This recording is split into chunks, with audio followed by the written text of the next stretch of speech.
Welcome back to Reviews in a Flash with your host, the Uncanny Omar, and adjectiveless Amanda. Set your nickname. Adjectiveless Amanda. She comes up with adjectives all the time. She's not adjective. She's adjective-full. Adjective-full. Anyway, this segment of Reviews in a Flash is brought to you by Darkstar 916. What are we reviewing today that is going to be spoiler-free, Amanda? Fantastic Four Volume 1, written by Dan Slott, artwork by Sarah Pichelli. Somebody came ready and did their homework. This trade paperback is called Fourever. Forever. Get it? Yeah, okay. I get it. Yeah. Play on words. It collects the first 4 issues of the Fantastic Four. It is rated T for teen, much like other books in the Marvel Universe. Yep, of course. So everybody can read them. That's right. The Fantastic Four have been away from the Marvel Universe since the end of Secret Wars. Yeah. And a lot of people were speculating was because Marvel was kind of pissed off at Fox, going, all right, well, screw you guys. We don't need... You guys don't need the Fantastic Four in the comic books at all. We won't advertise your movies in our comic books. I don't know if that's true or not, but they're back. Yes. And they came back under Dan Slott, who had just finished writing Spider-Man after 10 years, and I was very excited about this run. So let's story. Sure. Give us a short run, Amanda. Yeah. What So we got? pretty much the story starts off with our 2 Fantastic Four family members, Johnny and Ben, who are still on Earth, obviously missing Reed and Susan and the children. And the Future Foundation. Because it turns out they're all off-world, because Franklin's out there creating new worlds and having a good time doing it. One of the most powerful mutants still around. Yes. I love the fact that they kept that. I'm so glad that he's there, yeah.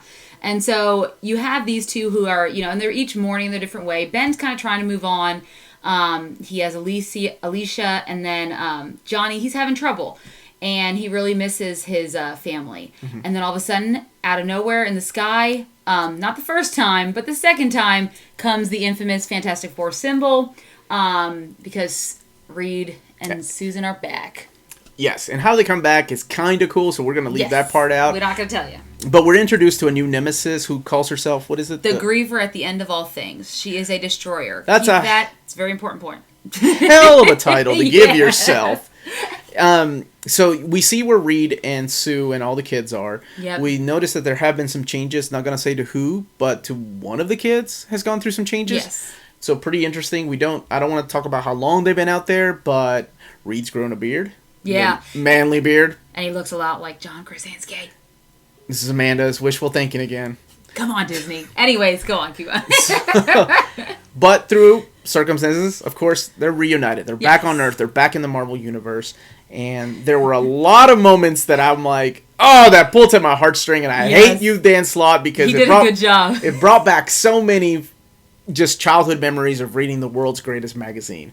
And let's talk about the art, because I feel like the art is what really, really, really excited me about this story. Yes. Right? At first, I found out Sarah Pichelli was going to be on art, and I was like, awesome. I loved her stuff in Ultimate Spider-Man. I loved her stuff in Miles Morales. However, she is pretty slow, because we are a year into this title, and this is the first trade paperback that has come out, and it's only 4 issues. Yes. And apparently she had problems with schedule, so they had to get some help, like some other backup artists to finish issue 4, and she even had backup artists in the first and second issue. That being said, the art is still awesome. Yeah. I don't know what it is, though. I don't think, to me, it's as good as her art, and it could be the colors, too.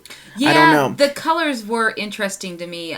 They seem really They seem like dull. they were dull, and they kind of bled together a little bit, especially when they're in space. That's not much of a spoiler, because we know that's where Reed and all of them are out with the Future Foundation are. And the shadows and stuff like that. Maybe that is what kind of took me away from that artwork a little bit. Yeah, I really don't know what it is. It's something about her art seems different, and like I said, it could be the colors that are dulling it down. I can't really put my finger on it, but something's indifferent that I didn't enjoy it as much as I wanted to. I mean, it's not that it's bad art. It's still gorgeous to look at. Yeah. And we also had a little bit of Simone Bianchi and Scotty Young in there. Exactly. Now, the story. What did you think of the story? 'Cause to me, it pulled at my nostalgic heartstrings when you bring back characters like Alicia Masters and all these other characters that show up in a splash page that I don't want to talk about. Well, it's not a splash page, it's a big page.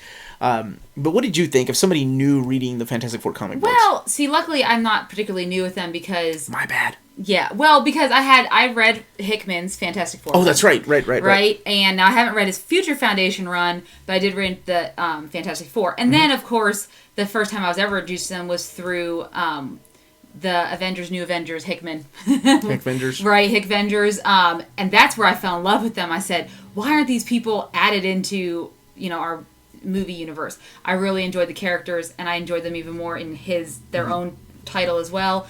So seeing them back together, to me, it also teared at my heartstrings, and I loved seeing another character come back, because I think you can't have some characters you can't have Fantastic Four without some characters. Right. So there was there's that glimpse of what's to come when we get more, and it did kind of pull at my heartstrings, because they are Marvel's first family, and You're correct. Yes, and it is really great to see them back in action. I thought the villain was okay. That we've seen. She is what back. it is, but what she did a good job of showing us how the family interacts and how they solve problems together, and how smart Reed Richards is. She did her job. Which is what every villain in Fantastic Four's job is. That is their job. So I thought it was a really good start. I want to read more. Me I too. was really, really, really surprised how much I enjoyed this, and I didn't want to put the book down. And I was so happy there's an engagement in here that we've been waiting on for years, many wonderful. years, and it's actually happening. And just a lot of little surprises and Easter eggs, even a reunion of a new Fantastic Four in there. But I'm going to go first. Go ahead, you do it. I'm going to give it a 4.5 out of 5, because I really, really, really liked it, and I want more. And Dan Slott's just kicking ass on this title. He is. Well, at least the first four issues. They could have gone downhill after this. But what about you? I think I would have also 4.5. I think I would have given it 4.5. I really enjoyed the title.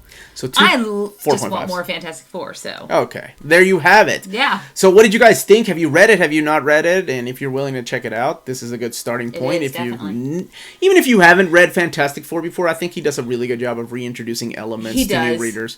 So that's it. Let us know in the comments down below what you thought of this, or if you're willing to give it a shot. Sound us off. Sounds good. Adjectiveless Amanda. All right, everyone. Thank you so much for watching. Don't forget to hit that like and subscribe button, and ring the bell for notification of more great Near Mint Condition content. Remember to follow us on all of our social media channels at @NearMintCon, and we also do have a Patreon now. So if you want to support our channel, check out the link in the description below. And don't forget, if it's classy and cool, it must be Near Mint. Have a great day, guys. Bye, everybody.